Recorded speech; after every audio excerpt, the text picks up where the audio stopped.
Morning, everybody. My name is Thomas. I'm working on a game called H.P. Lovecraft's Dagon. Today is the first time that I ever show anything about it in public, so I'm completely terrified. Please bear with me if I start talking nonsense or anything. The game itself, the development on the game itself started about 4 years ago. It started as a university project from me and two friends. It was our bachelor thesis. And the plan at that time was to continue working on the game after we finished university. So for our bachelor thesis we did a prototype of about half an hour playtime. But the plan didn't really work out, so after university I moved from Germany to the UK, and my two friends who worked with me on the game started full-time jobs as well, so we didn't really have any time to work on the game anymore, and then we lost contact to one of the other guys, so it all fell apart. And early this year I finally got back to the game and wanted to continue on it, and I wasn't really satisfied with what we had till then, so I started from scratch again to develop it. And yeah, that's what I have until now. The game itself is in 2D. It's a classical 2D point-and-click adventure with pre-rendered backgrounds and yeah, animated characters. Yeah, the story is, as you can see, based on H.P. Lovecraft's universe. I don't know if you are vaguely familiar with it. I'm using a few of his stories as a basis of the game, but the story itself is completely new. So I'm taking aspects of 4 different stories, basically. So one of the stories is the name-giving one is Dagon, which was one of the first ones that he published. And the others are Herbert West, Reanimator. Herbert West is the villain in the game. And then there's Shadow over Innsmouth and Horror at Red Hook. These 4 stories build the foundation of the game, and then I'm adding my own ideas to it. In the game, the player will control 2 different characters who are in the beginning trapped in the Innsmouth hospital for the criminally insane, which you can see in the background here. They're both there for very different reasons, which you will explore during the game. And it's the player's task is to first get out of this hospital and then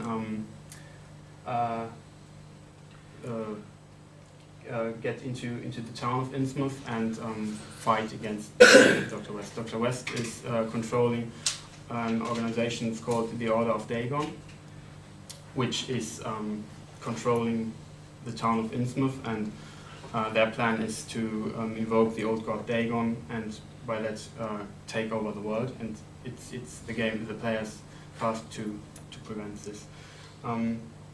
What I have here is a very, very early build of the game, so most of the animations, practically all of them, are still missing. There's hardly any sound and no voiceovers yet, so please bear that in mind when you see that.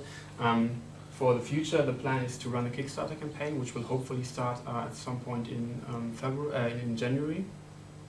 And with the money that I hope to get from there, I will hire 3 different artists to help me. One 2D artist, another 3D modeler, and a musician.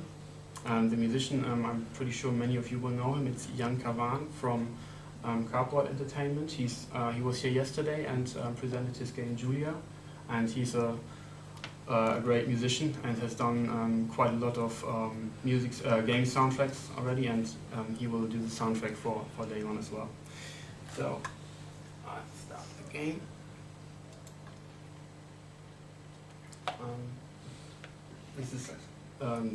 This part of the game is to introduce the characters and to get you into the story. At the moment, I'm using comic-style cutscenes.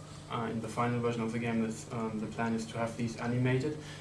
If you have played Grey Matter from Jay Jensen, I want to have a similar look like these motion comics style. That hasn't been done yet because it takes quite a lot of time to produce these. I'm currently working alone on the game in my free time, so there wasn't much time to do this. So this here is Dr. West, and this is one of his helpers, and they have captured one of the main characters. This is Thomas Malone, that's his name. Yeah, they've captured him and bring him now into the hospital, which is where the actual game starts.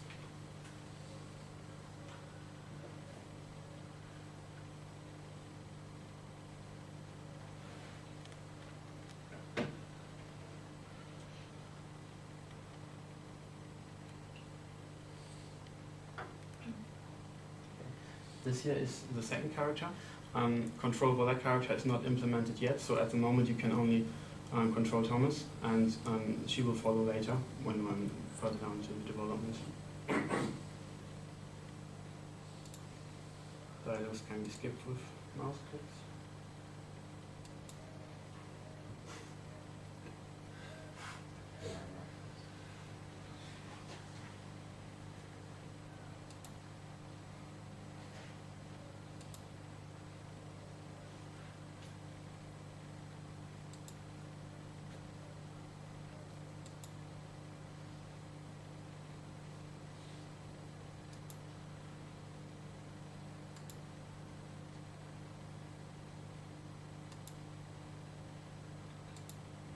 So this is your first task, and you are locked in this cell, and you need to get a way out, but the doors can't be opened from either inside or outside without a key, and Rose, who's the female character that you later play, doesn't have the key for it, so you now have to find a way to get the guard to open the door, and then you have to knock him out to get out there. And yeah, to do that, you need to find something that you can use as a weapon in here. The interface works mostly like in Broken Sword. So right mouse click is look at objects, and left mouse click is use them. You can see here when there's an object that you can interact with, the mouse cursor changes to this cock symbol, and yeah, you can look at things. And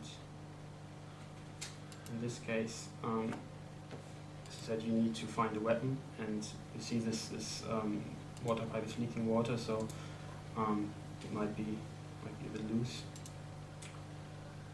So you can. So as I said, animations are mostly missing at the moment, so I'm currently working with this comic cutscenes, which is one of the reasons why I'm hiring the 2D designer as well to help me with that, because my 2D skills aren't that good. But now you have this weapon, you have a part of this pipe, and now it's time to get the guard to open the door.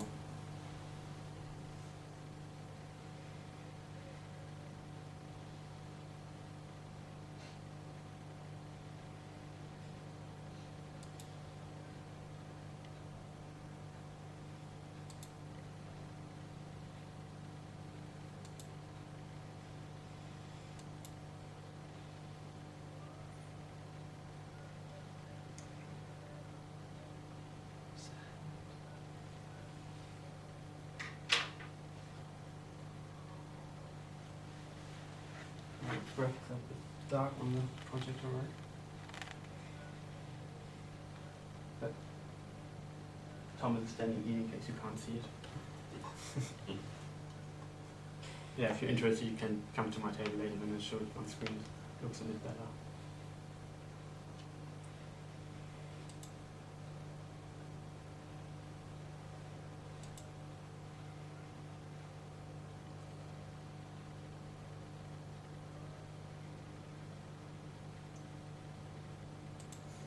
So this is your next task. Find a place to hide. You're now in the basement of the hospital, and you can walk around here. some of the scenes you don't have the character in there. I'm doing close-up scenes for when you can explore some parts of the game more in depth. There's nothing here at the moment yet. What you need to do first is to hide here.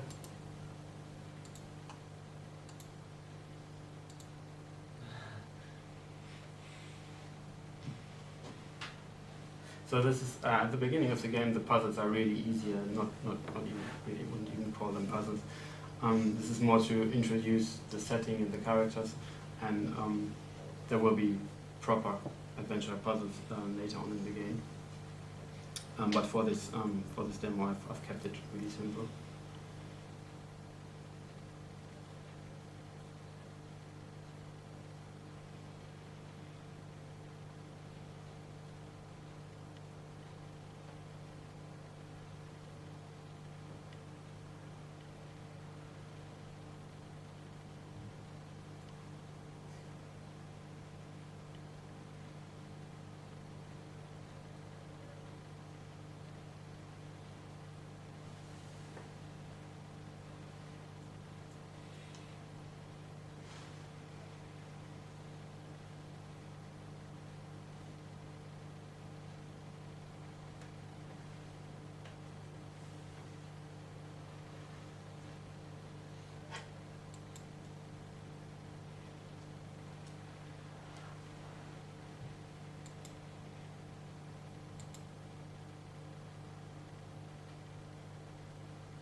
Where she explains him what's going on in the city, because he's completely unaware. He's the male main character is a police officer who is working for in Prohibition. The game is set in the 1920s in the USA, and his task was to check on an island that is slightly off the coast of Innsmouth, because police were suspecting that there was alcohol smuggle going on that island, and turned out that this island is inhabited by people who lived in Innsmouth before. If you're familiar with Lovecraft's story, you will know what that means. And well, he had to make a quick escape from that island, and was washed ashore the beach of Innsmouth, and that's how they got him in there. And she's giving him a bit of background what's going on in the city.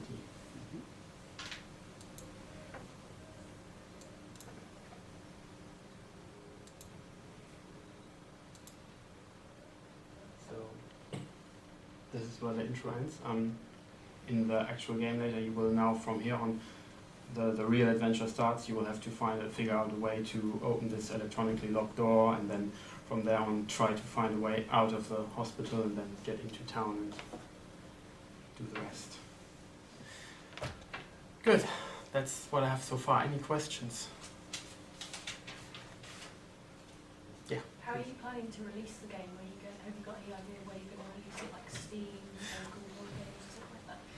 Well, for the beginning, when I do the Kickstarter campaign, if that's successful, then the people who back the game will get their copy directly from my website, and then of course I'll try to get on Steam and Good Old Games as well, and everywhere else where I can bring it on. Yeah. But then the Greenlight campaign, my idea was to start that similar to the Kickstarter campaign, to get most of the traction at once.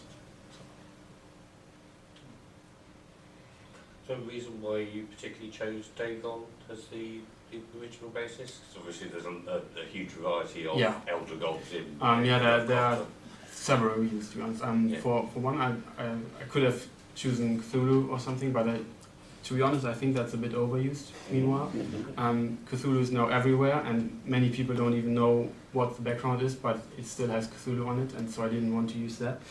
And then the second reason is that there's a bit of an issue with the copyrights. Okay. So Lovecraft's stories should all be public domain now, because he died over 70 years ago. but the situation is not entirely clear. So it might be that someone still holds the right to material that he wrote after 1923, and which is, for example, Shadow over Innsmouth was released after that, but Dagon was released in 1919, so that is public domain no matter what. And so, and Dagon is actually not only used in his works, but it's a proper old god who appears in the Bible. And I mean, a few other people have done Dagon stories as well. So, so I can use that name no matter what. Okay. So that was one of the other reasons. And the story Dagon is about a seaman who washed up on the shore of an island and is later haunted by the god Dagon, who lives on that island, and that is something that will appear in this game later as well. So this part of the story will come up in the game later as well. So there will be an element of madness for one of the characters. How many playable characters are you planning to have? 2. It's the ones you saw now. It's Thomas and Rose. Using Wintermute for this? Yeah. Are you happy with it? Very nice. I'm using it for about, I think, 10 years now. I've released 2 smaller games before that were really bad though, so I don't mention them anymore. But yeah, the engine is great, especially as it's now, they've ported it to iOS, and there's an Android port now, and ScumVM has done a port for Wintermute as well. So the games can now run on practically every platform available. I've done some early tests with an early build of the ScumVM release, and that works quite well already on an Android tablet, for example. And yeah, they're still working on it, so it's not all bugs are not ironed out, but I'm pretty confident that by the time that I will come to an end of the release of the development, that it will be stable enough to release everywhere. Obviously, in that demo section, we were only playing the policeman. Yeah. When with the 2 characters, is it a case of there will be points at where you can switch at will, or is it going to be story based as to which character you're controlling it? It's story based. So in this case, for example, you would take over Rose when Thomas is hiding behind the crates. And at that point, the plan is to that the game takes over the role of Rose, and she needs to distract the guard then to leave the basement. I'm just wondering if you've played any of the previous Lovecraft adventure games, like Shadow of the Comet or Yes, it's quite a while ago, but I've played Prison of Ice and Shadow of the Comet, and also Dark Corners of the Earth. I mean, that's not a full adventure, but yeah. And are there any lessons you've learned from those about how to present the Lovecraft atmosphere? Well, the old adventures, the lesson I learned was they were really too hard. Right. I think if you pull puzzles like that today, then players will abandon the game. I loved the atmosphere in Dark Corners of the Earth, with the way they work with these greyish and greenish colors, and that's something I try not to copy, but to bring in here as well. I try to go for a realistic look with the graphics, but then working with colors to give this more like Lovecraftish look. So I'm using a lot of greens and more dull colors now. Fancy colors, yeah. So you have already a lot of pre-rendered backgrounds, so they are basically ready, or are they still also being renewed and Well, part of the game is, graphic-wise, is more or less ready, but I will bring in more details later when I've, especially when my friend comes on the team who's a 3D designer, that will help me a lot with speeding up the process of modeling, because at the moment I'm using half-half. I've bought quite a few 3D models, so bought model collections to speed up the process and did the rest myself, but I'm not really a pro 3D modeler, so everything takes me ages. And my hope is that when my friend comes on board, things will go a lot faster, because he's a 3D designer in his day job, so for him that's just natural. And what he can do in half an hour, that takes me half a week, so that should speed up the process a lot. We've got about 5 minutes left. Okay, so any other questions? Just coming back to the Lovecraft games, have you played Within Darkness? These are recent ones, first person. Oh, yeah. I've got a lot of these. I think I have a backlog of about 50 games from various Steam sales that I still need to play, and I think it's amongst them. I haven't played it yet. I knew there's something. Darkness was in Pursuit of Lost Older. Yeah. No, I know the game. I know screenshots and everything, but I haven't played it. No. In Lovecraft's work, nameless fear, or fear that will drive you mad as soon as you think consciously about it, is a recurring theme. Is these recent works like Machine for Pigs, these first-person adventures that are really about fear and making you afraid. Are they an influence? Are they an inspiration? Or is it? I haven't played that one yet, but I have played. How is it called? Penumbra. I think that was one point. Same people, yeah.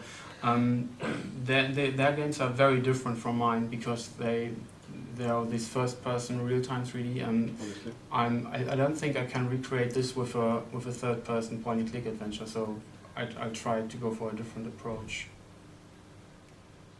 Okay. With more so story. There's nothing you can really take away from how they do it. I probably could. I would need to investigate, to be honest. Okay.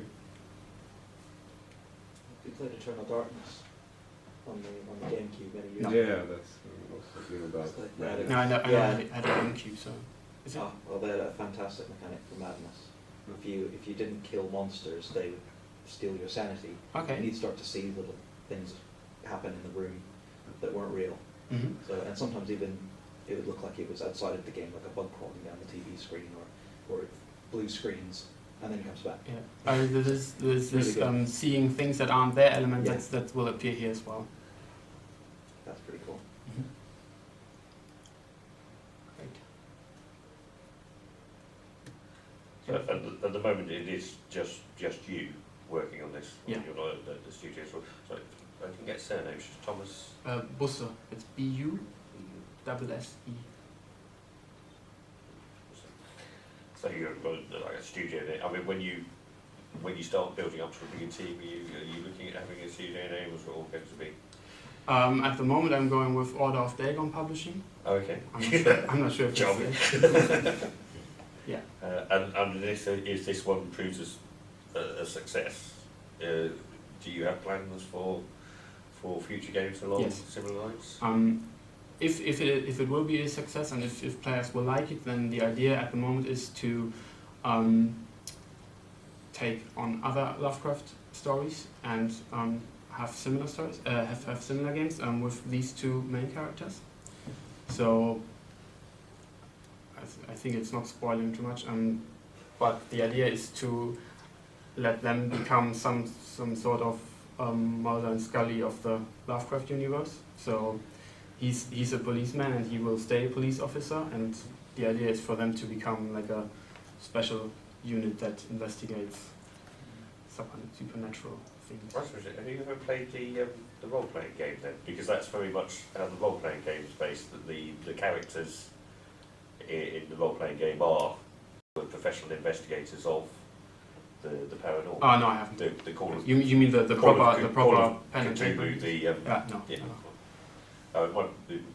If that's the sort of way you're planning to go, it might be worth checking out some of the source material from that. Yeah, I've read some of their rules books and stuff, because they have very great material for 1920s settings, and I've read their books to get some stuff that you have had in this time, and so, yeah, I took a lot from there, but not the game mechanics itself, because I don't know anything about. It's more the feel of the thing that you're looking to capture. No, that's a great source for inspiration and cool.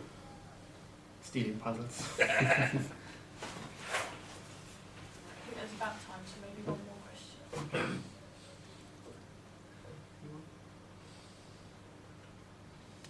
just a question. Are you in contact with, I guess, for Lovecraft fans, this would be, really interesting. Yeah. So are you in contact with, I don't know much about Lovecraft fan, but I'm myself a fan, but I'm not part of it. At the moment I'm using Facebook mostly, and there's a lot of Lovecraft groups which I'm member a bit, and I've started to make a bit of promotion there. And once the Kickstarter campaign starts, I will do more of that. And there's a great, it's called the Lovecraft e-scene. That's it's a monthly PDF with Lovecraft stories, and I'm in contact with the author of that. So I hope to get featured there. How much will you be asking for on the Kickstarter campaign? I'm not 100% sure yet. I think between 15 and 20k. It's probably worth asking around about that, because we actually had this discussion yesterday about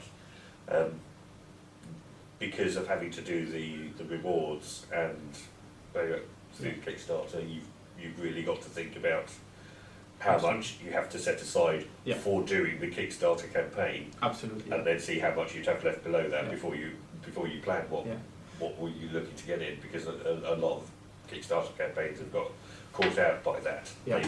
They thought they'll get all the money, and they haven't thought that then we have to pay out all these rewards as well. That's the beginning. It's something that's probably worth. Yeah, I'm not planning too many physical rewards, to be honest. I'm thinking I will start the campaign without a boxed version of the game, so purely digital, and then see how it goes. Because I think that takes a lot of time and money to produce the actual boxes, and I think nowadays many people don't want boxes anymore. Most people buy their games on Steam or real games, and I see if the campaign starts and everybody starts complaining why is there no box version, then I might add that later. I've already checked prices on how much it costs. But yeah, ideally I want to keep the amount of physical rewards as limited as possible, because it's a lot of work and time that goes into that later. I think, we'll have to call time. Okay, good, fine. Otherwise, I have a table over there, so if anybody has any questions, then just come over.